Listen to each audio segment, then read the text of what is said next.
Pour cette partie en phase 3, j'ai ouvert le fichier, je suis en vue 3D ici, sur mon arborescence.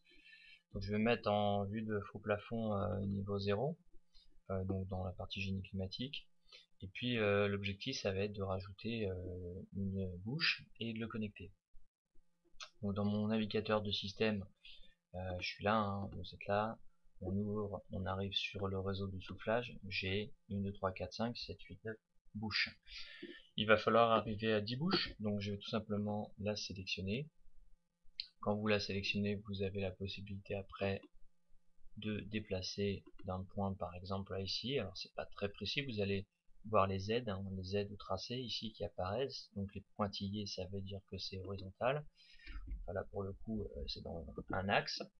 Et puis après, j'ai plusieurs solutions. Par exemple, je vais avoir cette solution-là de dire ce réseau-là, cette bouche-là, qui est à 240, elle est bien à 240 mètres cubes par heure, on le voit ici en débit. Je vais pouvoir la connecter dans ce réseau. Le problème, c'est que là, il me dit que l'espace disponible est insuffisant. C'est pas la technique que je vais employer. Alors pourquoi? D'une part, parce que là, cette bouche est à 2450, le réseau, lui, il est à 2750. Il n'y a pas trop de place pour mettre des coudes, puis c'est un peu compliqué pour lui de mettre un coude, donc déjà mettre un T, un coude, etc. C'est un peu compliqué. Donc une première solution serait tout simplement soit de le faire à la main, partir d'ici, cliquer droit, faire une gaine, dessiner une gaine. Ici vous allez pouvoir mettre la hauteur, des hauteurs que vous avez déjà utilisées, donc ici 2750 par exemple, et puis venir se connecter, voilà ici. Donc, pourquoi pas se connecter là, on va voir s'il le fait. Oui, c'est un peu compliqué pour lui, donc c'est pas grave, on pourrait reprendre des choses, se mettre à 2750, voilà, mettre un premier élément, pourquoi pas, et venir la connecter comme ça, et comme ça, voilà. Donc là, vous voyez, il a un peu de mal, alors attention avec les angles, avec les hauteurs. Alors pourquoi il a du mal? Parce que vous voyez que c'est intéressant de voir pourquoi. En fait, un T, c'est très large, et là, il n'a pas la possibilité de mettre le T entièrement. Donc il faudrait pour ça continuer, voilà. Cliquer droit, je redessine une gaine, je viens ici, et je mets là, pour peu qu'il ait assez de place, vous voyez là c'est assez long aussi, donc il se peut que j'ai pas tout à fait la place, voilà. Ça c'est important, Revit, quand il n'a pas la place de mettre les éléments, il les met pas, et il vous prévient qu'il n'y a pas assez de place. Donc j'écarte un peu, je vais voir si ce que je raconte est correct, et vous voyez, il y a la place, donc c'est une première solution. Alors, ça me convient pas trop, parce que c'est pas comme ça qu'on ferait dans la vie réelle, on va pas mettre un T à cet endroit là, donc on va trouver une solution autre, donc je fais retour, je vais sélectionner mon objet, et puis déjà, je peux lui dire, cette bouche là, elle appartient au réseau de soufflage, on a 9, donc je vais pouvoir sélectionner le réseau, là, une des gaines du réseau. Vous avez deux onglets qui apparaissent, Modify Gain et System Gain, et là vous pouvez modifier le système et ajouter au système. Donc pas sélectionner l'équipement, l'équipement c'est la CTA, mais ajouter au système pour lui dire que cet élément là, il faut rajouter au système. Et vous voyez que quand j'ai validé en réseau de soufflage, je me trouve avec la dernière bouche ici, qui est sélectionnée, qui est bien celle que j'ai connectée. Donc après, je peux faire plein de choses, je peux générer automatiquement mon réseau connecté, je peux faire plein de choses. Donc c'est pas ce que je vais faire. Je vais faire différemment parce que quand sur ce réseau-là, donc là elle est repassée en noir, quand sur ce réseau-là je vais vouloir le connecter, il va bien voir que je le connecte au réseau de soufflage, donc il va le rajouter automatiquement. Donc la manip que je viens de faire n'est pas forcément nécessaire pour rajouter juste cette bouche. Alors comment je vais faire? Tout simplement, je vais prendre ce réseau-là, ce coude-là, voilà.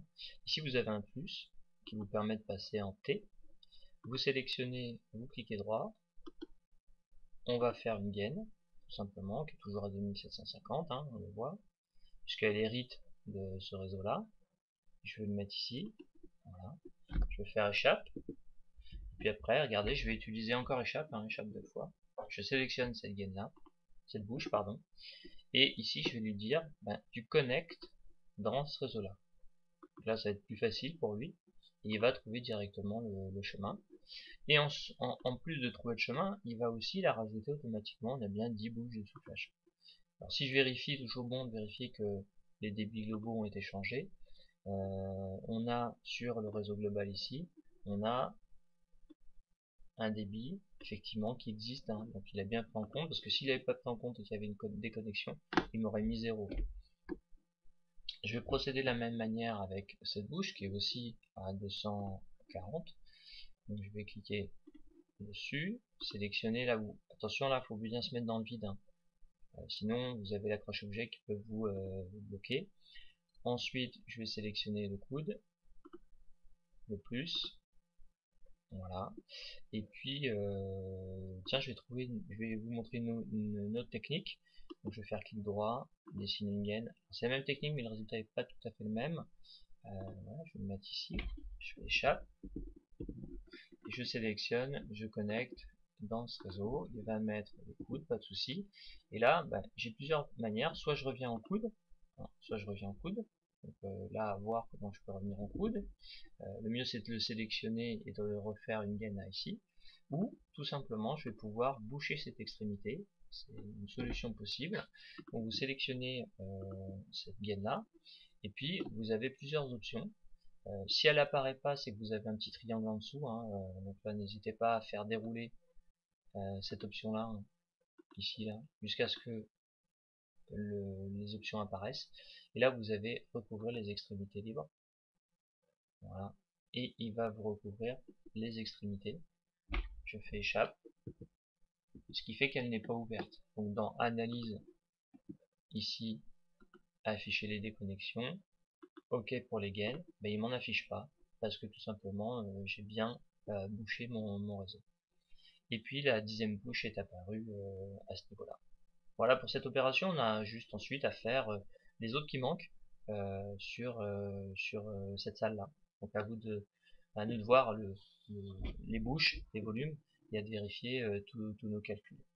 Alors quand on aura mis tous ces réseaux, le problème c'est qu'on a rajouté des bouches. Donc rajouter des bouches, ça veut dire qu'il faut revérifier le dimensionnement. Donc on va sélectionner toutes les bouches. Alors celle-ci c'est pas la peine, hein, parce qu'il n'y a qu'une bouche, mais on va vérifier toutes les gaines. Donc je fais un contrôle et je sélectionne toutes les gaines dont j'ai envie de redimensionner la taille. Voilà. Donc celle-ci par exemple, toutes les gaines, hein, voilà. Alors là il faut faire attention, il faut aussi sélectionner celle-ci, parce que sinon on risque d'avoir un souci, voilà, de T. OK, voilà, tout simplement. Et là, je vais redimensionner les gaines. Alors, comment je fais pour redimensionner les gaines? Là, c'est pareil, hein, si vous n'avez pas l'option ici dimensionnement de la gaine, il faut aller chercher, cliquer 3 fois ici, pour refaire rafraîchir les fonctions et les faire apparaître. Donc, on va dans dimensionnement de la gaine. Là, j'avais mis au préalable 3 mètres par seconde, je vais rester comme ça. Et là, il va refaire le calcul avec les nouveaux débits. Voilà. Alors, pourquoi on a ce message-là? En fait, ce qui se passe, c'est que vous voyez, il y a des gaines que j'ai pas intégrées dans le calcul, donc il est obligé de mettre des agrandissements, et les agrandissements empêchent, comme un agrandissement ça prend de la place, elle empêche de se connecter. Donc là, clairement, on a deux agrandissements qui se chevauchent, et donc les connexions se retrouvent une là et une là, donc inversées, et donc le sens de circulation, il est opposé, et donc les connexions sont plus valides. Donc vous avez le choix soit de les supprimer pour on les refait à la main, soit on les refait pas, tant pis, c'est pas un souci. Alors ici je vais faire annuler, je vais vous montrer en fait l'idée. L'idée c'est que sur un réseau de gaines comme ça, sur des diamètres un peu gros, hein, comme ça, on peut aller au-dessus de 3 mètres par seconde. Donc les gaines que je vais vraiment choisir en termes de redimensionnement vont être surtout celles qui sont près des locaux, c'est-à-dire celle-ci, plus celle-ci. Voilà pour cette vidéo, à vous de jouer.